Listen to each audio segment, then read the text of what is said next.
ač jsem čelil výtce, že jsem ve svém inauguračním projevu zahraniční politiku nezmínil, učinil jsem tak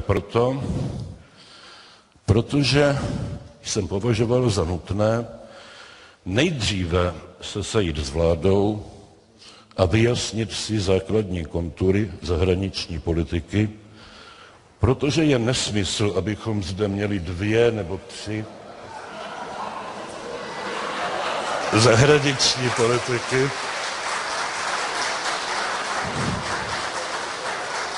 Neexistuje speciální zahraniční politika prezidenta, speciální zahraniční politika vlády a už vůbec ne speciální politika ministra zahraničí.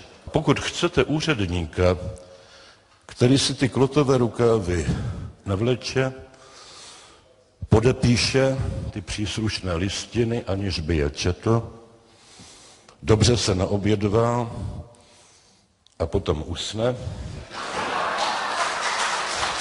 tak jste si měli zvolit někoho jiného. Děkuji vám za vaši pozornost.